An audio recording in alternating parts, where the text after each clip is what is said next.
வணக்கம். சிறகடிக்க ஆசை சீரியலில் இனி என்ன நடக்க போகுது அப்படின்னு தான் பார்க்க போகிறோம். இங்கே சீதாவுக்கு ரொம்பவே மனசு கஷ்டமாக இருக்குது. அப்போ உண்மையிலே மாமா தான் பண்ணாங்களா பண்ணலையான்னு நம்மளுக்கு தெரியணும் அப்படின்னு நினைக்காங்க. அப்போ சீதா நேராக அருண் வேலை பார்க்கக்கூடிய அந்த ஸ்டேஷனுக்கு வராங்க. சார் இந்த மாதிரி என் வீட்டுக்காரர்கிட்ட இந்த இடத்துல இத்தனை பேர் தப்பாக நடந்திருக்காங்க அப்படிங்கிறாங்க. இதை கேட்டோன்னே அருண் எதுவுமே சொல்லலையம்மா அப்படிங்கிறாங்க. இல்லை சார், அவங்க எங்கள் சொந்தக்காரங்க அப்படின்னு சொல்லிட்டு சொல்லாமல் இருக்கிறாங்க. ஆனால் எனக்கு ரொம்ப மனசு குழப்பமாக இருக்குது. எங்கள் அக்கா ரொம்பவே எங்கள் மாமாவை நல்ல ஆள் மாதிரி பேசிக்கிட்டே இருக்கா. இது வரைக்கும் எங்களுக்குள்ளே எந்த வருத்தமும் வந்ததில்லை. இந்த ஒரு வருத்தம் தான், இது ரொம்ப இதாக இருக்குது அப்படின்றாங்க. சரிம்மா, ஒரு பேப்பரில் எழுதி கொடுத்துருப்பாங்க அப்படிங்கிறாங்க. பேப்பரில் எழுதி கொடுத்துருந்தாங்க. அப்போ அருண் வேலைக்கு வந்தோடனே ஸ்டேஷனில் கேட்குறாங்க, அருண் உங்கள்கிட்ட ஒரு 3 பேரும் யாரோ தப்பாக நடந்துக்கிட்டாங்களா அப்படிங்கும்போது, சார் இல்லையே சார் அப்படிங்கிறாங்க. அப்போ தலையில் என்னதியா அப்படிங்கும்போது, சார் அது பைக்லேருந்து வரையில் லைட்டாக அப்படி ஆயிடுச்சு அப்படி ஆயிடுச்சு இப்படி ஆயிடுச்சு அப்படிங்கிறாங்க. நீ இப்படி சொல்லுத, உன் பொஞ்சாதி என் வீட்டுக்காரர் மேலே இப்படி பண்ணிட்டாங்க 3 பேர், அவங்கள சும்மா விடக்கூடாது அப்படின்னு சொல்லி ஒரு பேப்பர் எழுதி கொடுத்துட்டு போகிறாங்க. என்ன நடக்குது அப்படின்னா சீதாவை கால் பண்ணி கேட்குறாங்க. சீதா, இதை ஏன் பெருசாகிற, உங்கள் மாமாவுக்கு தெரிஞ்ச ஃப்ரெண்ட்ஸு தான் சொல்லிவிட்டு நான் விட்டுட்டேன். அதை நீ இங்கே சொல்லும்போது கண்டிப்பாக உங்கள் மாமாவையும் சரிப்பாங்க வைப்பாங்க. நீ பேசாமல் பேப்பரை எழுதி வாங்கிட்டு போயிரு அப்படிங்கும்போது, இல்லைங்க அது யாருன்னு தெரியணும் அப்படிங்கிறாங்க. இங்கே சீதா நினைக்கிறாங்க நம்ம எப்படியாவது உண்மையை கண்டுபிடிச்சிடணும்னு நினைக்கிறாங்க. இங்கே அருண் நினைக்காருன்னா, சீதாட்ட நம்ம உசுப்பேற்றதுக்காக முத்தை பற்றி இல்லாத பொல்லாதையும் சொல்லணுங்கிறதுக்காக இப்படி சொல்லிட்டோம். சீதாவும் அவங்க வீட்டில் போய் எந்த அளவுக்கு பேசணுமோ அந்தளவுக்கு பேசிட்டு வந்துட்டா. இப்போ நம்ம விஷயம் தெரிஞ்சிடக்கூடாது அப்படின்னு சொல்லிட்டு நேராக அருணுக்கும் ஒரு 3 பேருக்கும் ஒரு ஓடி வந்துச்சுல அந்த இடத்துக்கு போகிறாரு. போய் பக்கத்து வீட்டுக்காரங்கக்கிட்ட அந்த கேமரா பதிவு வேணும், இத்தனை மணிக்கு இந்த இடத்துல என்கிட்ட 3 பேர் ஒரு மாதிரி நடந்துக்கிட்டாங்க, அதை பார்க்கணும் அப்படிங்கிறாங்க. சரி சார் பாருங்கள் அப்படின்ட்டு அந்த வீடியோவை கொடுத்துட்றாங்க. வீடியோ கொடுத்தோன்னா அந்த வீடியோவில் எங்கே இருக்கான்னு தெரியலையேன்னு சொல்லிட்டு அந்த வீடியோ இருக்கணும்னு பூரா தேடுதாங்க. தேடும்போது ஒரு ஆள் வந்துடுறாரு. வந்தோடனே, சார் நீங்கள் காகிச்சட்டக்காரர் எனக்கு தெரியாது சார், சாரி சார் அதெல்லாம் விடு, நீங்கள் என்ன பண்ணிட்டீங்க அதை விட்டுருங்க, ஆனால் உங்களை முத்து தான் அனுப்பணும்னு சொல்லணும் அப்படிங்கிறாங்க. உடனே சரி சார், எங்கள்கிட்ட எந்த பிரச்சனை வராது அப்படின்னு. ஒரு பிரச்சனை வராது, எங்களை முத்து தான் அனுப்புனார், எங்களை ஏதாவது பண்ணணும்னா அதோட பெரிய இது பண்ணது அவர் தான், அவரே வச்சு நீங்கள் என்ன சரிங்க அப்படின்னு மட்டும் சொல்லிடுங்க, மீதியை நான் பார்த்துக்குறேன் அப்படிங்கிறாங்க.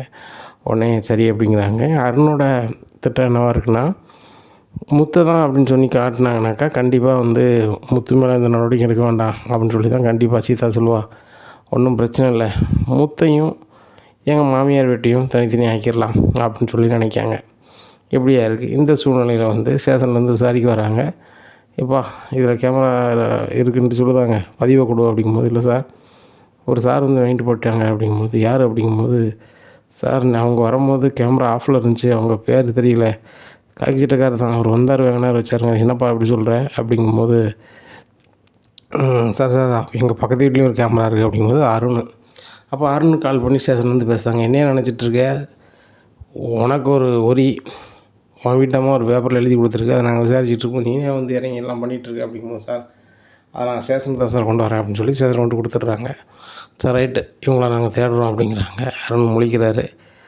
ஒரு வேளை இந்த முத்துக்கும் அவனுக்கும் சம்மந்தம்னு சொல்லிடுவானுங்களோ அப்படின்னு சொல்லி நினைக்காங்க. அவங்களையும் ஸ்டேஷனுக்கு கொண்டு வந்துடுறாங்க. கொண்டு வந்தோடனே, யாருப்பா அவங்கள இப்படி பண்ண சொன்னா வைக்க சொன்னா அப்படிங்கும்போது, எங்களை முத்து தான் பண்ண சொன்னார் அப்படிங்கும்போது, அருண் முத்துனா யார் அப்படிங்கும்போது, அது வேறு யாரும் இல்லை சார், என் சோழப்பாடி தான், இப்போ என் வீட்டம்மா வர சொல்கிறேன்னு சொல்லி சீதா நீ ஸ்டேஷனுக்கு வா அப்படிங்கிறாங்க. சீதாவும் ஸ்டேஷனுக்கு வந்துடுறாங்க. அப்போ உங்களை யார் என் வீட்டுக்கார்ட்ட உதவி பண்ண சொன்னான் அப்படிங்கும்போது, வேறு யார், உங்கள் மாமா முத்து தான் அப்படிங்கும்போது, முத்து மாமா அப்படிங்கிறாங்க. ஆமாம் அப்படிங்கிறாங்க. சீதா பார்த்தியா, உங்கள் மாமா தான் இது பண்ணியிருக்காரு, குடும்பத்துக்குள்ளது வேண்டாம் சார், அவர் என் சோழப்பாடி தான், எந்த உதவியும் வேண்டாம் சார், நீ பேப்பர் எழுதி கொடுத்துட்டு இப்போது உங்கள் அம்மாவையும் அதுக்கு கூட்டாக வர சொல்கிறேன் அப்படிங்கிறாங்க.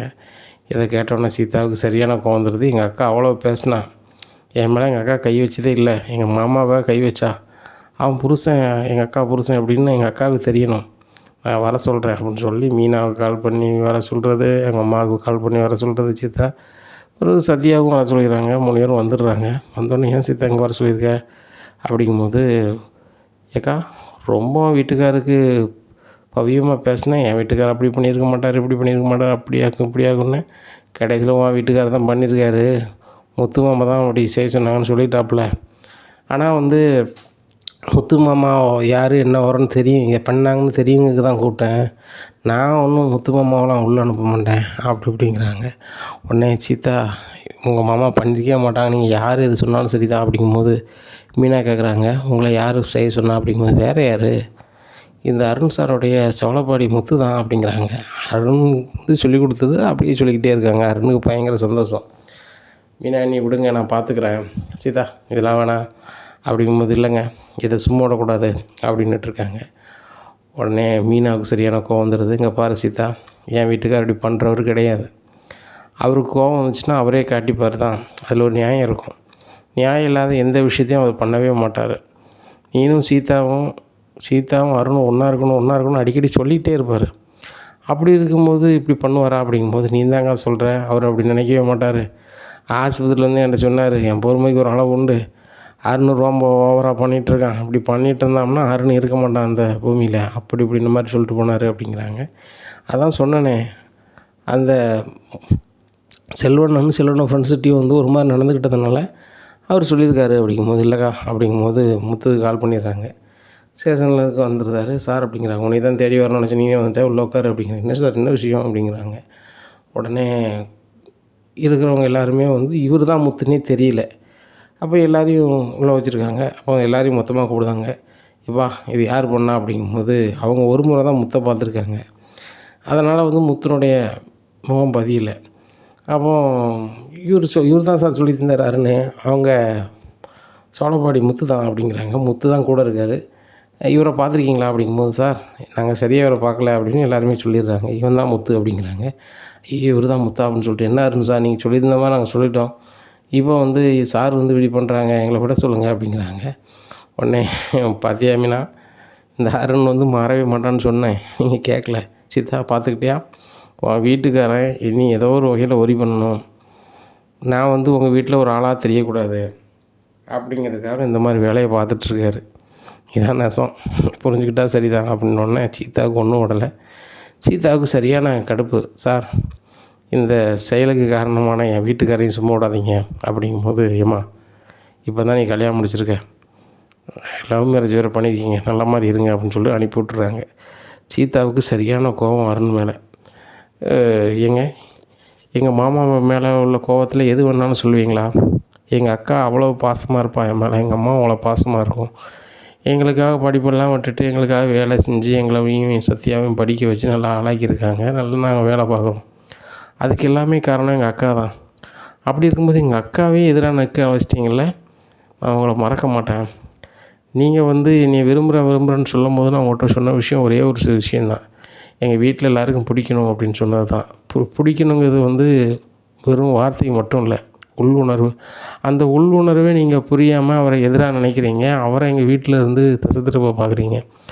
இனிமேல் நான் எங்கள் வீட்டுக்கு வரும்போல, அத்தை நான் கிளம்புறேன், நீங்கள் வந்து என்ன மருமகளாக அந்த வீட்டுக்கு வரணும்னு சொல்லிட்டு பல முறை சொன்னீங்க, ஆனால் இந்த அருணும் வந்து அவ்வளோ ஆசைப்பட்ட வச்சேன்னு சொல்லும் போது என் குடும்பத்தை அவர் குடும்பமாக பார்த்துருக்கணும், அவர் பார்க்கல, இனிமேலும் நான் இங்கே இருந்தேன்னா நல்லா இருக்காது அப்படின்னு சொல்லிட்டு கிளம்புறாங்க. சீதான்னு இவங்க 2 பேரும் எவ்வளவோ சொல்லி போகிறாங்க, கேட்கல. சீதா வீட்டுக்கு வந்துடுறாங்க. வீட்டுக்கு வந்தோன்னே அவங்க அம்மா, நீ எதுக்கிட்டு இங்கே வந்த, மாப்பிள்ளையை அவ்வளவுத்துக்குள்ளே அந்த இடத்துக்கு கூட்டி போய் அவ்வளோ பேரும் பேசுகிற மாதிரி பண்ணேன், ஆனால் மாப்பிள்ளை மேலே எந்த தப்பு இல்லைன்னு தெரிஞ்சிச்சுல, உன் மாப்பிள்ளை தானே பண்ணார் அப்படிங்கும்போதேம்மா, இனிமேல் ஏன் மாப்பிள்ளைன்னு சொல்லாத, இனிமேல் அந்த வீட்டு பக்கமே போக மாட்டேன் அப்படின்னோடனே சத்யாவுக்கு சரியான கோவம் வந்துடுது. என்னக்கா நினைஞ்சிட்ருக்க, நீ எதனாலும் டபார்னு தான் முடிவெடுப்பியா, அந்த அருண் தான் வேணும்னு சொல்லி ஒரு முடிவெடுத்தேன், மாமா அவன் சொல்லலாம் கேட்டுட்டு கல்யாணம் முடிச்சு வச்சாங்க, இப்போ நீ எப்படின்னு வந்திருக்க, எங்களை பிடிக்கலனாலும் அங்கே போய் வாழ பாரு அப்படி இப்படின்னுட்டுருக்காங்க. இல்லை இனிமேல் நான் இங்கே தான் இருப்பேன், இங்கே இருக்கக்கூடாதுன்னு சொன்னால் நான் எங்கேயாவது போயிடுவேன் அப்படி இப்படின்னுட்டுருக்காங்க.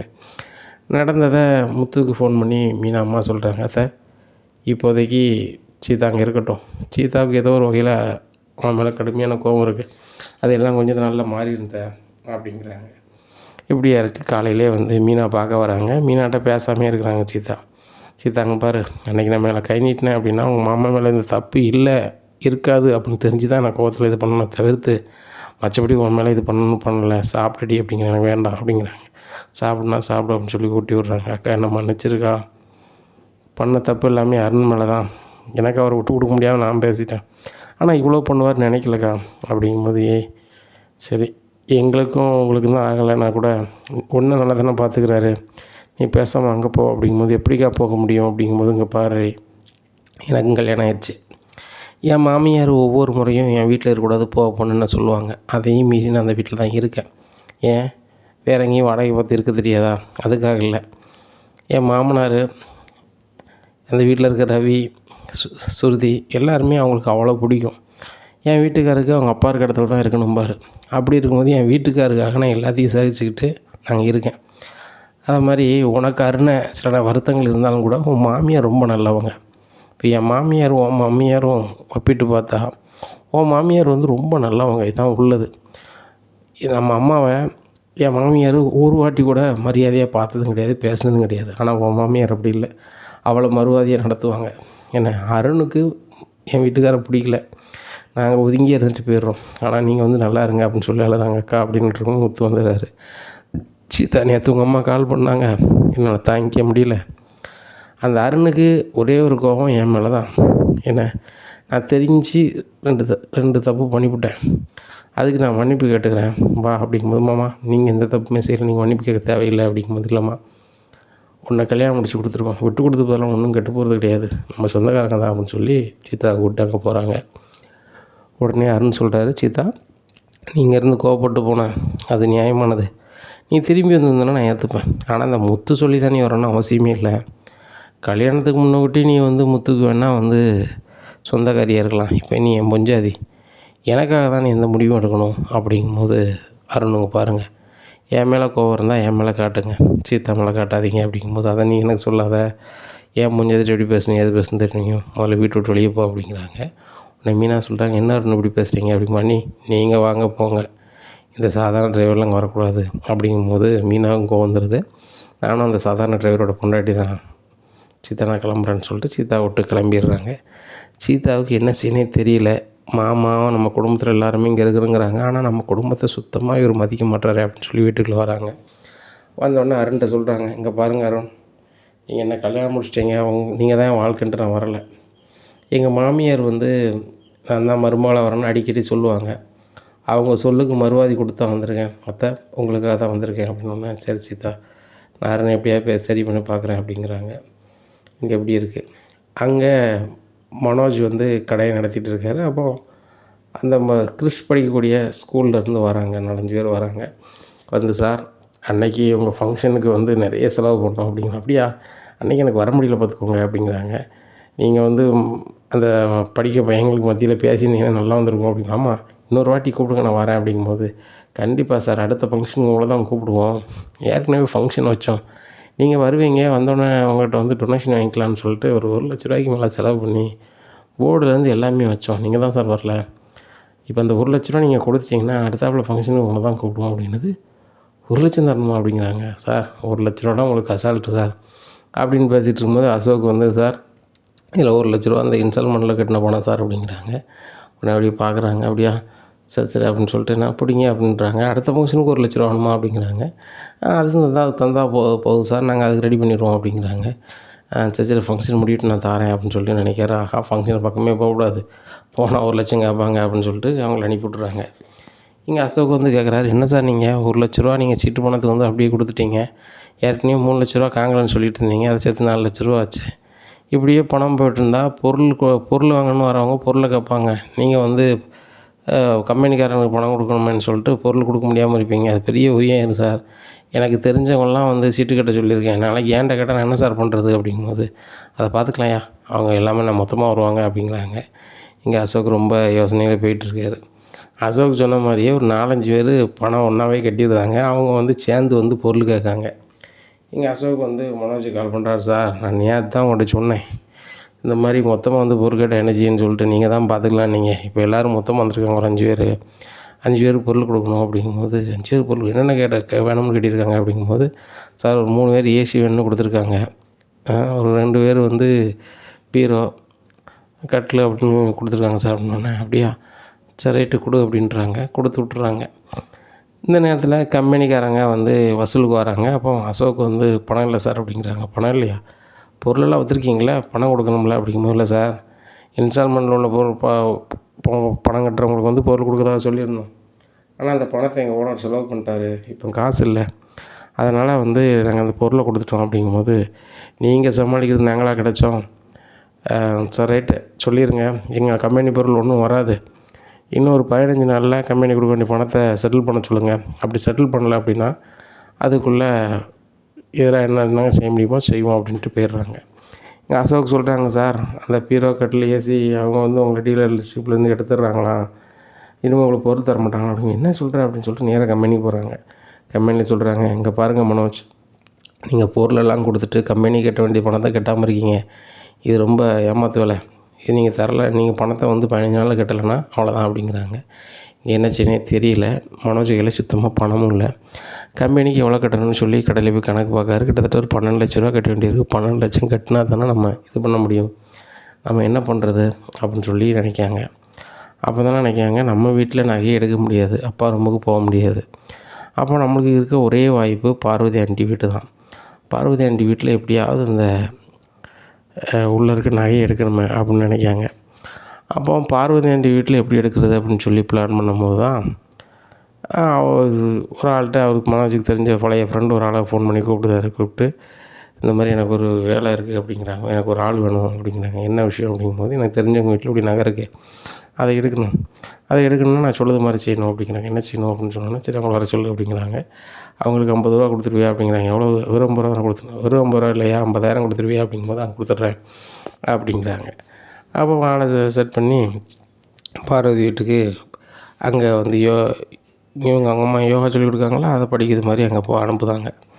அனுப்புனோடனே யோகாலாம் முடிச்சுட்டு அங்கங்கே ரெஸ்ட் எடுப்பாங்களா. அந்த நேரத்தில் வந்து பார்வதியும் விஜயாவும் பேசிகிட்டு இருக்க அந்த நேரத்தில் பீரோல் வந்து நகையை ஆட்டையை போடணும்னு சொல்லிட்டு அப்படி நகையை ஆட்டையை போட்டுக்கொண்டு மனோஜ்கிட்ட கொடுத்துட்றாங்க. ஆட்டையை போட்டது 50 பவுனு, மனோஜ்கிட்ட கொடுத்தது 40 பவுனு. அப்போ இது மனோஜ் இந்த நகையை விற்று கம்பெனி செட்டில் பண்ண வேண்டியது செட்டில் பண்ணிடுறாரு. அப்போ பார்வதி வீட்டில் நகை வாங்கலன்னு சொல்லி விஜயா பேசிகிட்டு இருக்காங்க. ஸ்ருதி, உனக்கு தெரிஞ்ச அதிகாரிகள் இருப்பாங்களா, அவங்கள்ட்ட சொல்லி பார்வதி வீட்டில் எப்படியாவது தொலைஞ்ச அதாவது களவு பண்ண இதை எப்படியாவது கண்டுபிடிக்கணும் அப்படிங்கிறாங்க. உடனே பண்ணிடலாம் ஆண்டி அப்படிங்கிறாங்க. உடனே அவங்களுக்கு தெரிஞ்ச ஆள்கிட்ட பேசுகிறாங்க. பேசும்போது இதில் உள்ள இதெல்லாம் பார்க்கும்போது அதில் எல்லாமே கையெல்லாம் பட்டிருக்கு, கண்டிப்பாக இது பண்ணிடலாம் அப்படின்னு சொல்லிட்டு சொல்கிறாங்க. அப்போ எல்லா ஸ்டேஷனுக்கும் கொடுக்காங்க. ஸ்டேஷன் கொடுக்கும்போது இந்த யாருக்காவது ஒத்து போதான்னு பாருங்கள் அப்படின்னு சொல்லிட்டு அப்போ பார்க்கும்போது ஒரு ஆளுக்கு ஒத்து போகுது. அவருக்கு இதே சொல்லி தான் அவரை வச்சு தான் மனோஜ் செஞ்சுருக்காரு. கரெக்டாக அவரை தூக்கிடுதாங்க. தூக்கணுன்னே எப்படியா அங்கே வந்து எடுத்த போனேன் அப்படிங்கும்போது இவன் பார்வதியும் கூப்பிட்ருவாங்கள்ல, அவங்களும் கேட்காங்க இவங்களுக்கு தெரியுமான்னு சொல்லிட்டு. இவர் இப்போ தான் எங்களுக்கு யோகா படிக்கணும்னு சொல்லி வந்தார் அப்படிங்கும்போது, என்னம்மா யாருனாலும் வீட்டில் வர சொல்லி யோகா சொல்லிக் கொடுப்பீங்களா அப்படிங்கும்போது, என் வீட்டை தான் வந்து என் ஃப்ரெண்டுக்கு யோகா சொல்லிக் கொடுத்துருக்கேன், அவள் பார்த்த வேலை தான் இப்படி ஆகிப்போச்சு அப்படிங்கும்போது, சரியா உன்னை யாருக்கு அனுப்புனா அப்படிங்கும்போது, சார் என்னை இன்னொரு ஆள் அனுப்புனாருன்னு சொல்லி மணிராஜ்னு ஒரு ஆள் சொல்கிறாரு. மணிராஜை படித்தோன்னா மணிராஜ் வந்து என்னை வந்து மனோஜ் தான் வர சொன்னார் அப்படின்னோடனே பார்வதிக்கு சரியான கோபமாயிருது. அம்மைக்கு இலவசமாக நான் வந்து யோகா கிளாஸ் நடத்த கொடுத்துருக்கேன், அவன் மூலம் என்னென்னா என் வீட்டில் இருக்க நகையை ஆட்டையை போடுதான் அப்படின்னோடனே சரியான கோபமாயிருது. இங்கே பாரு விஜயா, இன்னுமே இங்கே வந்து நினச்சக்கூடாது, நீ யோகாவும் சொல்லிக் கொடுக்கக்கூடாது, எனக்கு வந்து எவ்வளோ கோவம் வரும்னு தெரியாது, எனக்கு இருக்கிறதே இந்த நகை தான், நகை உடனே வேணும் அப்படின்னோடனே விஜயா சொல்கிறாங்க, அந்த நகைக்கு பதிலாக நான் என் நகை தந்துருக்கேன் பார்வதி, நினைக்காத, பேப்பர் மட்டும் எழுதி வாங்க அப்படின்னு சொல்லி எழுதி வாங்கிட்டு மனோஜ் வீட்டில் கூட்டு போய் விஜயா விழுக்காங்க. உடனே ஏன்டா அப்படி பண்ண அப்படின்னு சொல்லி கேட்கும்போது, இல்லைம்மா எனக்கு எப்படி இது பண்ணணும்னு தெரியல, அந்த கம்பெனிக்கு பணம் கட்டணும்னு தெரியல, அதான் இப்படி பண்ணிட்டேன் அப்படிங்கிறாங்க. உடனே முத்து சொல்கிறாரு, அப்போ நேர்மையான வழியில் எதுவுமே செய்ய மாட்டியா அப்படிங்கும்போதே, நீ சாதாரண டிரைவரு, உங்ககிட்ட பணம் வாங்கி கொடுக்க முடியுமா, நீனே 50க்கு 100 இது பண்ணிகிட்ருக்க, இப்போ நான் ஒரு பிஸ்னஸ் மேன், நீ என் தம்பியாக இருந்து பெரிய பிஸ்னஸ் பண்ணால் அவன்கிட்ட 20 லட்சம் தான் 30 லட்சம் தான் நான் கேட்கலாம் அப்படிங்கும்போது ரவி சொல்கிறார், அப்போ நீ பணம் தான் கேட்ப, பாசமாக இருக்க மாட்டேன் அப்படிங்கும்போது, இப்போ அவங்க பாசத்தை வச்சு என்னடா பண்ணுறது அப்படின்ட்டு இருக்கும்போது விஜயா சொல்கிறாங்க, நீ பேசணும் நிப்பாட்டு, இங்கே பாரு மனோஜ், இன்னும் வந்து சரி வராது அப்படிங்கிறாங்க.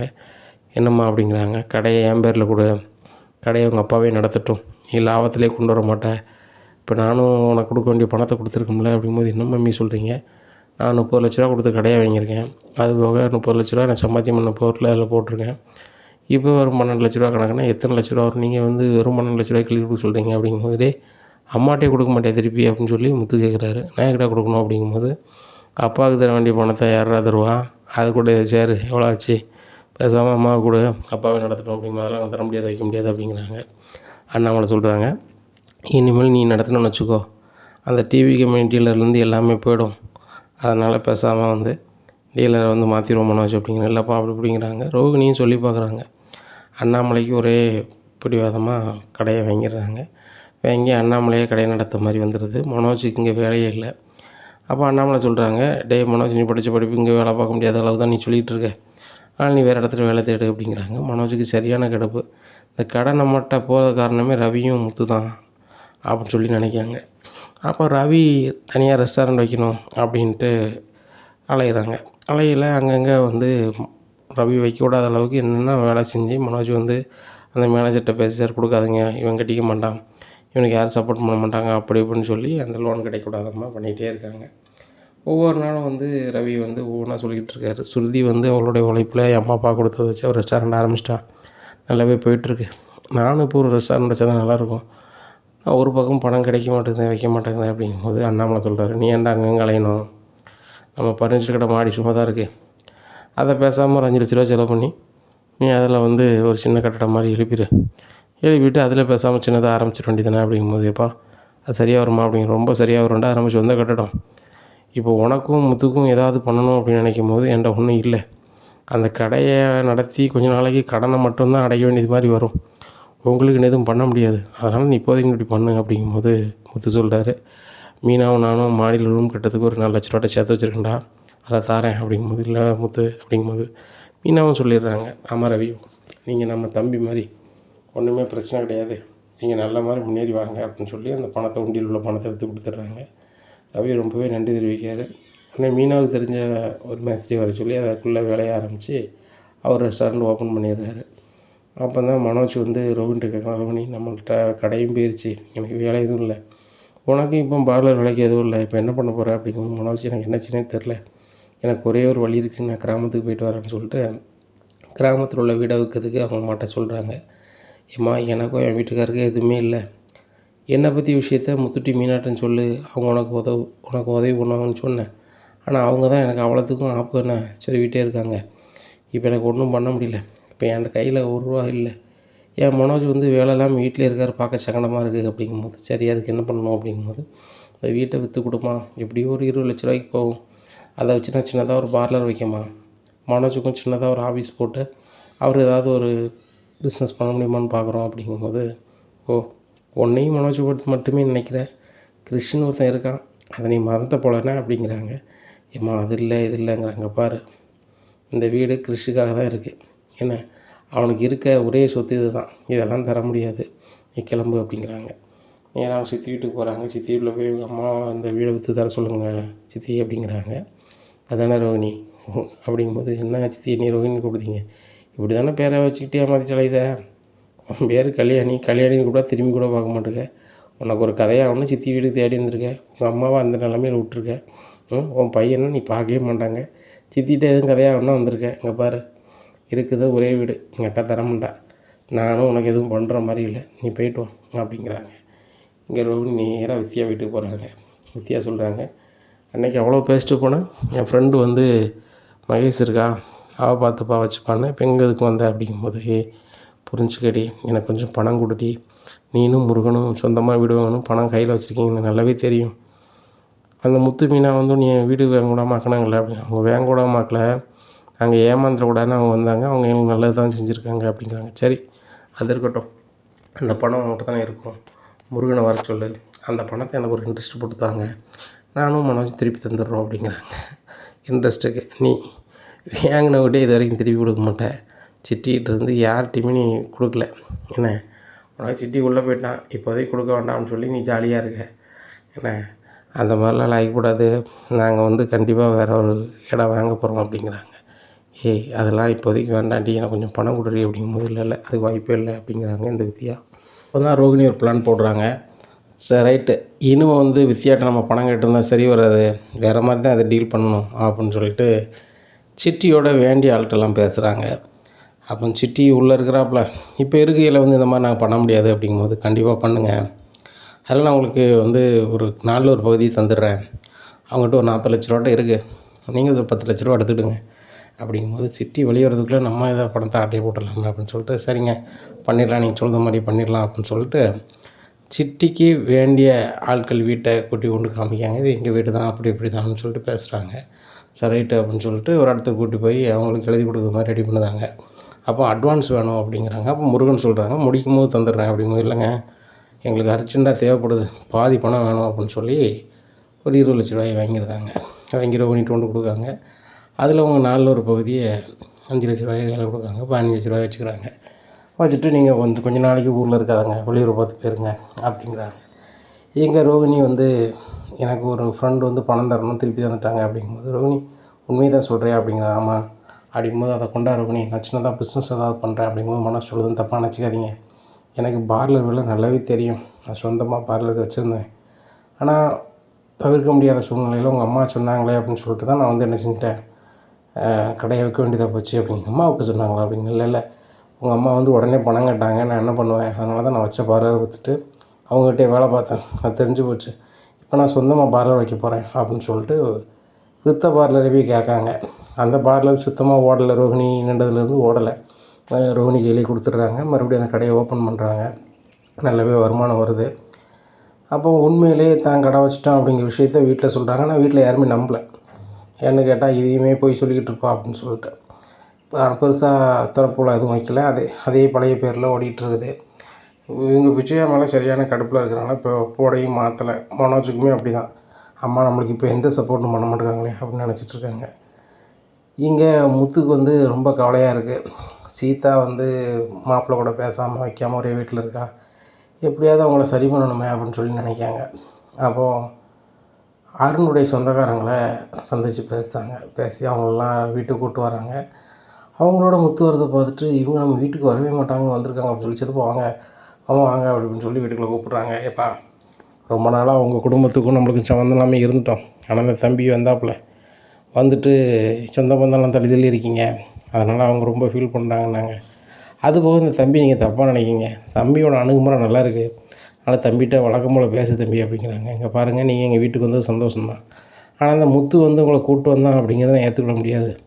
அதுபோக இந்த முத்து கூட நான் பழைய மாதிரி இருக்க மாட்டேன் அப்படிங்கும்போது, அருணம்மா சொல்கிறாங்க, ஏன்டா வீம் பண்ணிகிட்ருக்க, வராத சொந்தத்தை வர வச்சுருக்கான், இருக்கிற அந்த முத்து தம்பி இருக்கிற சொந்தத்தை நீ வேணான்னு ஏன் சொல்கிற, அவங்க நம்ம குடும்பம் தான் அப்படின்னு சொல்கிறாங்க. கையை கொடு அப்படிங்கிறாங்க. கையை கொடுத்துட்டு, நம்ம இப்படி நடந்துக்காத, உனக்கு ஒரு கூட பிறந்த அண்ணன் ஒருத்தன் இருந்தால் நல்லாயிருக்குன்னு அடிக்கடி சொல்லிக்கிட்டு இருப்பேன், இனிமே தான் நீ அதை உணரணும், அதுதான் உங்கள் அண்ணன் படிக்கலைன்னா நீ வந்து மதிக்காமல் இருப்பியா அப்படிங்கும்போது, அது எப்படிம்மா அப்படிங்கிற. அதே மாதிரி தான், உங்கள் அண்ணன் படிக்கலை, கார் ஓட்டுறாரு, அவருக்கு உன்னால் முடிஞ்ச உதவியை பண்ண முடியலையா, நல்லா இருக்கட்டும்னு சொல்லிட்டு ஒதுங்கிடு, அதுக்காக எப்போவுமே குறைச்சி மதிப்பிடாதப்பா.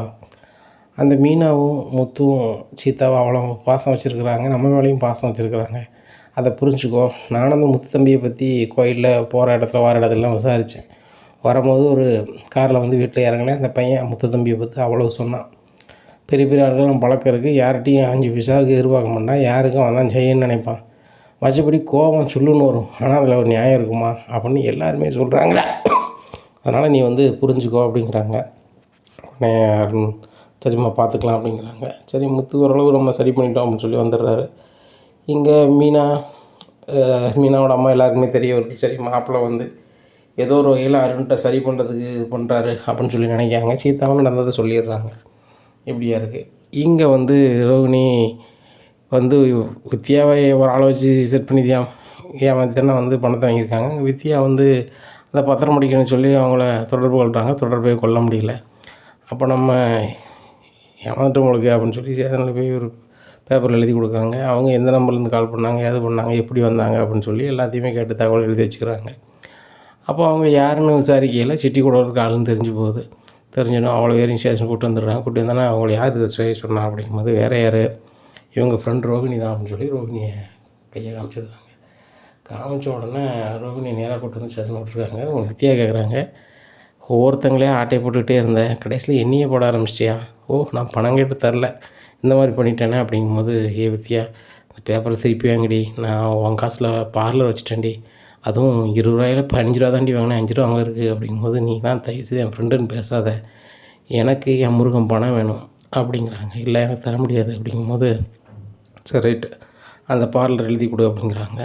அது எப்படி தர முடியும்? எழுதி கொடுன்னா எழுதி கொடு அப்படிங்கிறாங்க. பார்லர் எழுதி கொடுத்துட்றாங்க. எழுதி கொடுத்தோன்னே ஸ்டேஷன்லேருந்து வெளில வந்து சொல்கிறாங்க, இன்னும் ரூ. 5 தரணும், சீக்கிரம் தர, அவ்வளோதான் அப்படிங்கிறாங்க.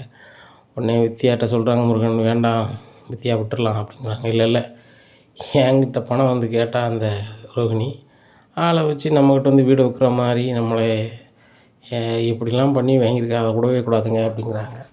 இந்த விஷயம் வந்து அண்ணாமலைக்கு தெரிய வருது. தெரிய வந்தோன்னா அண்ணாமலைக்கு சரியான கோபமாயிருது. இப்படி இல்லாமல் அந்த ரோகிணி பண்ணுவான் அப்படின்னு சொல்லி ரொம்ப கடுப்பில் இருக்காங்க. அப்போ அண்ணாமலை ஒரு மாதிரி இருக்கிறத பார்த்துட்டு இவர் கேட்குறாரு, யார் முத்து கேட்குறாரு, என்னப்பா ஆச்சு ஒரு மாதிரி இருக்கு அப்படிங்கும்போது, டே அதை யார்கிட்டையாவது சொல்லி தான் ஆகணும், ஆனால் நம்ம வீட்டில் சொன்னால் வந்து நடக்கக்கூடாதுன்னு நடக்கும் அப்படிங்கிறாங்க. எப்பா சொல்லுப்பா அப்படிங்கிறாங்க. அந்த ரோகிணி இப்படிலாம் பண்ணியிருக்கா அப்படின்னோடனே ரொம்ப ஒரு மாதிரி ஆயிடுது. யாருப்பா அந்த வித்தியாக்கிட்டி முருகண்டி பண்ணது நம்ம பார்லர்மாவா அப்படிங்கிறாங்க. ஆமாம், சொந்தமாக வித்த பார்லரே வாங்கியிருக்கும் போல், அது வித்தியாவோட காசு அப்படின்னு சொன்னோன்னே, எப்பா அந்த ரோகிணி சும்மா விடக்கூடாது அப்படிங்கும்போது, டே வேண்டாம், ஏற்கனவே விஜயா மேலே கோவத்தில் இருக்கா, கொஞ்சம் ஒரு மனோஜையும் ரோகிணியும் தனியாக வச்சிடலாம் அப்படிங்கிறாங்க.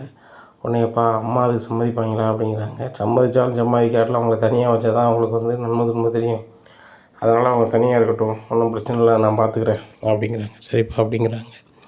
இப்படியா இருக்குது சூழ்நிலையில் பரசு வந்து இங்கே வராங்க.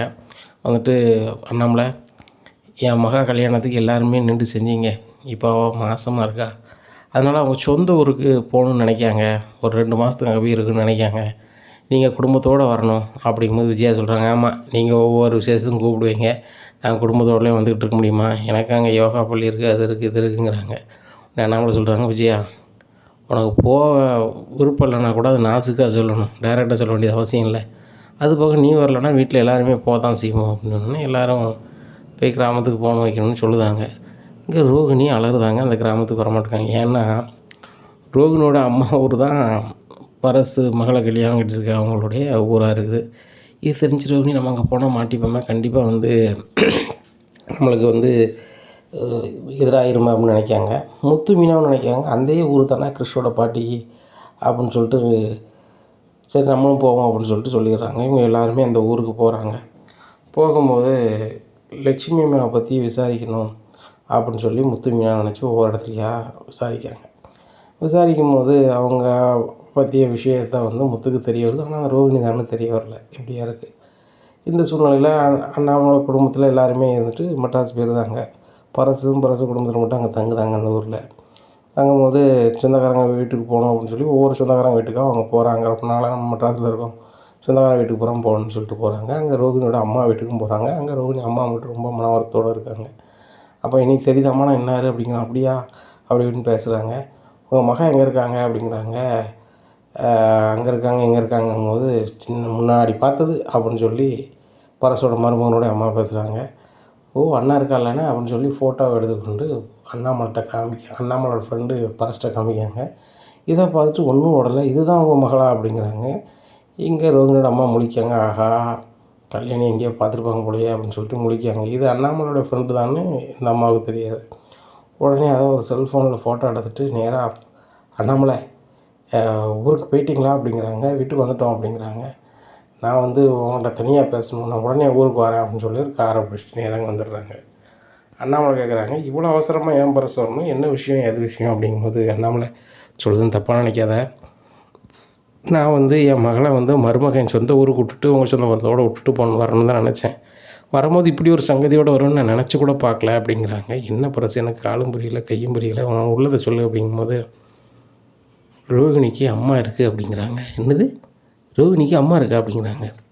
ஆமாம் அண்ணாமலை, ரோகிணிக்கு அம்மா இருக்குது அப்படிங்கும்போது, இல்லை அப்பா தான் இருக்கார், அம்மா இல்லைன்னு சொன்னாப்புலே அப்படிங்கும்போது, அண்ணாமலை எல்லாமே பொய் மாதிரி தெரியுது, அவங்களுக்கு மலேசியாவில் யாருமே இருந்த மாதிரி இல்லை, தங்கச்சி பாளையத்தில் அவங்க அம்மா இருக்காங்க அப்படிங்கிறாங்க. தங்கச்சி பாளையம்னா அது கிறிஷோட ஊரில் அப்படிங்கும்போது, கிறிஷா அப்படிங்கிறாங்க. எங்கள் வீட்டுக்கு ஒரு பையன் வருவான், என் பாட்டிக்கு அந்த ஊர் தான் அப்படிங்கிற. அப்படியா சரி இந்த ஃபோட்டோவை பாரு நம்மளை அப்படின்னு சொல்லி ஃபோட்டோ காமிக்கிறாங்க. பார்த்தோன்னே ஒன்றும் ஓடலை. அது யாருன்னா கிறிஷோட பாட்டி. பார்த்தோன்னே அப்போ கிறிஷோட அம்மா தான் வந்து ரோகிணிக்கு அம்மாவா? அப்போ அப்படி இப்படின்னு சொல்லிட்டு ரொம்ப குழம்புனோன்னா முத்துக்கு ஃபோன் பண்ணி வர சொல்லிடுறாங்க. அப்பா என்னப்பா மாமா வந்திருக்காங்க வெளியே நிற்க வீட்டுக்குள்ளேயே, என்னப்பா வாங்கப்பா வீட்டுக்குள்ளே வாங்க அப்படிங்கிறாங்க. வீட்டுக்குள்ளே பேசுகிற விஷயம் இல்லை, இந்த ஃபோட்டோவை பாரு அப்படிங்கிறாங்க. பார்த்துட்டுப்பா நம்ம பாரத அம்மா மாதிரி இருக்குது, கூட இருக்கிறது வந்து நம்ம கிறிஷோட அம்மாவும் கிறிஷ் மாதிரி இருக்குது அப்படிங்கிறாங்க. அவங்களே தான். கிறிஷோட அம்மா யார் அம்மா யாருன்னு இவ்வளோ நாள் நம்ம இது பண்ணிகிட்ருக்கோம். கிறிஷுக்கும் ரோகிணிக்கும் ஏதோ ஒன்று இது இருக்குது, இதை தெரிஞ்சுக்கிட்டே ஆகணும், வா வா அப்படின்னு சொல்கிறாங்கப்பா. இப்போது அம்மா ரொம்ப கோபமாக இருக்காங்க அப்படிங்கிறாங்க. எங்கள் அம்மாவை நாளைக்கு வர சொல்கிறேன், இதை கேட்டே ஆகணும் அப்படிங்கிறாங்க. பரசும் போயிடுறாரு. இங்கே விஜயா வழக்கம் போல் தண்டனை பள்ளிக்கு போகிறாங்க. அங்கே விஜயாவோட யோகா கிளாஸுக்கு புதுசாக வந்தவர் பார்வதியை பொண்ணு கேட்டு தாமதத்தோடு வராங்க. இவங்க வந்தோடனே என்ன நீங்கள் இப்படி தாமதத்தோடு வந்திருக்கீங்க அப்படிங்கும்போது, வேறு என்ன உங்கள் அசிஸ்டண்ட் வந்து நான் பொண்ணு கேட்டு வந்திருக்கேன் அப்படிங்கிறாங்க. இதை கேட்டோன்னே விஜயாவுக்கு சரியான கடுப்பாயிருது. அசிஸ்டண்ட்டா யார் இருக்கா அப்படிங்கிறாங்க. அண்ணா இருக்காங்களா பார்வதி, நான் சிவன் அப்படிங்கிறாங்க. இதை கேட்டோன்னே விஜயாவுக்கு சரியான கடுப்பாயிருது. இந்த வயசில் உனக்கு வந்து காதல் கேட்குதா, காதல் அப்படின்னு சொல்லிட்டு போட்டு வெளுன்னு வலுக்காங்க. என்னம்மா நீங்கள் வயசாக காதலுக்கு என்ன வயசாமல் இருக்குது அப்படி இப்படிங்கிறாங்க. ஒழுங்கு மரியாதையே பேர் அப்படிங்கிறாங்க. உடனே போயிடுறாங்க. இங்கே பார்வதி சொல்லுறாங்க, இனிமேல் பட்டு இந்த இடத்துல நீ யோகா நடத்துகிற நல்லா இருக்காது, என்னையோட இது மூட பாரு, நானே வயசான காலத்தில் குடிச்சிட்டும் குடிக்காமல் கிடக்கேன், இப்படி இருக்கும்போது இந்த இடத்துல வந்து என்னையும் வந்து ஒருத்தன் பொண்ணு கேட்டுட்ருக்காங்க, அது நல்லது இல்லை, நாளைக்கு உன்னையும் வந்து யாராவது பொண்ணு கேட்டால் எப்படி இருக்கும் அப்படி அப்படிங்கிறாங்க. அது இப்படி பார்வதி இப்படி சொல்லுவா அப்படி சொல்லுவாங்க. உன்னையும் சொல்லும் போது உனக்கு சொல்லுன்னு ஏறுது, அப்போ என்னையும் சொல்லும் போது எனக்கு எப்படி ஏறும்? பேரம் பேத்தி எடுத்த என்னையும் வந்து பொண்ணு கேட்டு வரான், இன்னும் வந்து இங்கே வந்து யோகா நீ எடுக்கக்கூடாது, நீ வேறு எங்கே எடுப்பியோ எடுத்துக்கோ அப்படிங்கிறாங்க. பார்வதி நீ சொல்லுறது தான் சரி, உன்னையும் செஞ்ச மாதிரி நாளைக்கு என்னையும் செஞ்சிட்டாங்கன்னா அவ்வளோதான், யாருக்குமே இந்த மீனா என்னை மதிக்க மாட்டேக்கான், நான் டெக்கரேஷன் வேலை பண்ணது அதை பண்ணுறேன் இது பண்ணுறதுன்னு சொல்லிட்டு அந்த ரோகிணி ஒன்றுமே இல்லைனாலும் வந்து என்னத்தையாவது பண்ணிக்கிட்டு இருக்கான், சுத்தமாக மறுவாது இல்லாமல் போயிடும், என்னையோட நிப்பாட்டிடும் அப்படின்னு சொல்லி 6 பேரையும் கூப்பிட்டு நம்ம நான் வந்து யோகா சொல்லிக் கொடுக்கல அப்படிங்கிறாங்க. என்ன மாஸ்டர் எல்லாருக்கும் சொல்லிக் கொடுப்போம் இலவசம்னு சொல்லிட்டு இப்போ சொல்லி தந்த ஒரு வாரத்துலேயே போங்கன்னு எப்படி போக முடியும் அப்படிங்கிறாங்க. உடனே வேறு வழி இல்லாமல் ஆளுக்கு 5000 கொடுக்குறாங்க, போயிட்டு வாங்கன்ட்டு. விஜயா இதெல்லாம் நம்மளுக்கு தேவையா, அண்ணன் எவ்வளவோ சொல்லிச்சு நம்ம கேட்கல, ஆனால் இப்படிலாம் வரும்னு நினச்சி கூட பார்க்கல, இந்த விஷயம் அண்ணன்ட்ட மட்டும் சொல்லிடாத, எனக்கு முடிக்க முடியாது அப்படிங்கிறாங்க. ஒன்றும் சொல்லலை அப்படின்னு சொல்லி நடன பள்ளியோட மூடிடுன்னு சொல்லி வீட்டுக்கு போயிடுறாங்க. அங்கே போய் பார்க்காங்க, அங்கே பாட்டி உட்காந்துருக்காங்க. பாட்டியை பார்த்தோன்னா, அத்தை நீங்கள் எப்போ வந்தீங்க அப்படிங்க, ஏன் வீட்டுக்கு வரக்கூடாதா, இங்கே தானே என் மாவன் இருக்கான் அப்படிங்கிறாங்க. உடனே வீட்டில் எல்லாருமே தயாராக இருக்காங்க. விஜயா மட்டும் என்னங்க அத்தை திடீர்னு வந்திருக்காங்க அப்படிங்கிறாங்க. திடீர்னு வரல, ஒரு கதையாக நான் பேச போகிறேன், அதுக்கு வந்து சமாளிக்கிறேன்னா என் அம்மா அவனை தான் வந்திருக்காங்க, ரோகிணி அப்படின்னு சொல்லி கூப்பிட்றாங்க. அங்கிள் அப்படிங்கிறாங்க. உனக்கும் குமரிபாளையத்துக்கும் என்ன சம்மந்தம் அப்படிங்கிறாங்க. ஆஹா தெரிஞ்சு போச்சு போலையா, இதுக்கு மேலே நம்ம மறைக்க முடியாது போலையா அப்படின்னு சொல்லிட்டு என்ன மன்னிச்சிருங்க அங்கிள், குமரிபாளையம் தான் ஊர் அப்படிங்கிறாங்க. இதை கேட்ட வச்சு எனக்கு குமரிபாளையம் தான் ஊரா, நீ நம்ம மலேசியா என்ன பணக்காரன்னு சொல்லி தான் ஏமாற்றிட்டுருக்குன்னு பார்த்தா அப்போ ஊரே ஏமாற்றிருக்கியா அப்படிங்கும்போது, உண்மையான பேர் இதுதானா இல்லை வேறையா அப்படின்னு சொல்லி அண்ணாமலை கேட்குறாங்க. அங்கிள் உண்மையான பேர் என் பேர் கல்யாணி அப்படிங்கிறாங்க. அதானே கிறிஷோட அம்மா கல்யாணி தான், டே முத்து கிறிஷோட அம்மா இந்த கல்யாணி தான் அப்படிங்கிறாங்க. இதை கேட்ட விஜயா ஏங்க எனக்கு ஒன்றும் புரியலை அப்படிங்கிறாங்க. விஜயா கிருஷ்ணன் ஒரு பையன் நம்ம வீட்டுக்கு வருவோம்ல அப்படிங்கிற, ஆமாம் அம்மா எங்கேயோ வந்து துபாயில் அங்கே இருக்காங்கன்னு சொல்லுவாங்களே அப்படிங்கிற, ஆமாம் துபாயிலாம் இல்லை நம்ம வீட்டில் தான் இருக்காங்க அப்படிங்கிறாங்க. இதை கேட்ட விஜயாவுக்கு சரியான கோபம் ஏறுது. நேராக போய் ஒழுன்னு ஏற ரோகிணி போட்டு வெளுக்காங்க. இங்கே யாரும் பிடிக்க தயாராக இல்லை, ஏன்னா ரோகிணி பண்ணது எல்லாமே தப்பு, அதுபோக வாயில் வர்றது எல்லாமே பொய், அதனால் எல்லாருமே அப்படி ஷாக்காகி போய் நிற்கிறாங்க. அப்போ ஸ்ருதி கேட்குறாங்க, அங்கிள் சொல்லதெல்லாம் உண்மையா அப்படிங்கிறாங்க. ஆமாம் ஸ்ருதி என்ன மன்னிச்சிருங்க அப்படிங்கிறாங்க. உங்களுக்குலாம் வெக்கமாகவே இல்லையா, வாயிலேருந்து வர்றது எல்லாமே பொய் தானா, வித்யா பணத்தை நாசுக்கு ஆட்டை போடுறீங்க, சொந்த வீட்டுக்கு எப்படி இருக்கிறீங்க, உங்களெல்லாம் நினைக்கும் போது எனக்கு ரொம்ப கடுப்பாக வருது, இவ்வளோ பண்ணியிருக்கீங்களேங்க, அந்த சின்ன பையன் என்னங்க பண்ணான் உங்களுக்கு, அவனை போட்டு சங்கடப்படுத்தி அங்கங்கே ஒரு வருஷத்தில் எத்தனை பள்ளிக்கூடங்க படிக்க வைப்பீங்க அப்படிங்கிறாங்க. இதை கேட்ட ரோகிணி ஒரு பதிலும் சொல்ல முடியாமல் இருக்காங்க. மனோஜ் வந்து ரோகிணி இவங்க எல்லாம் சொல்கிறது உண்மையா அப்படிங்கிறாங்க. மனோஜ் என்னை மன்னிச்சிருங்க மனோஜ், உங்களை எனக்கு பிடிச்சதுனால தான் வந்து நான் இவ்வளோ பண்ணேன் அப்படின்னுச்சு, வாயை மூடு, இன்னும் வந்து மனோஜ்னு பேசுகிற வேலை இருந்துச்சு அவ்வளோதான், நான் வந்து ஜீவா கூட பழகினதை அவன்கிட்ட சொல்லணும்னு சொல்லி அவ்வளோ கோவப்பட்டேன், நீ என்னெல்லாம் வேலை பார்த்துருக்க, வாழ்க்கையை மறைச்சி உன் பையன் இருக்காங்கிறத மறைச்சி எல்லாத்தையும் மறைச்சிட்டு ஒன்றும் தெரியாத மாதிரி இங்கே நீ என் கூட வாழ்ந்துருக்கல. நான் உன் மேலே இவ்வளோ பாசம் வச்சுட்டேனே, இனிமேல் ஒரு நிமிஷம் கூட இந்த வீட்டில் இருக்கக்கூடாது, வெளியே கிளம்பு அப்படிங்கிறாங்க. டேய் மனோஜ் நிப்பாட்றா அப்படிங்கிறாங்க பாட்டி. பாட்டிங்க பாருங்கள், எந்த விஷயத்தினாலும் சொல்லுங்கள், ரோஹிணி இனிமேல் இந்த வீட்டில் இருக்கக்கூடாது அப்படிங்கிறாங்க. டேய் அந்த முடிவு நீ எப்படி எடுப்ப அப்படின்னு சொல்லி பாட்டி கேட்குறாங்க. இனி என்ன நடக்கும் அப்படிங்கிறத பொறுத்து இருந்து பார்க்கலாம். நம்ம சேனலை நீங்கள் கொஞ்சம் மறக்காமல் லைக் அண்ட் சப்ஸ்கிரைப் பண்ணுங்கள். நன்றி, வணக்கம்.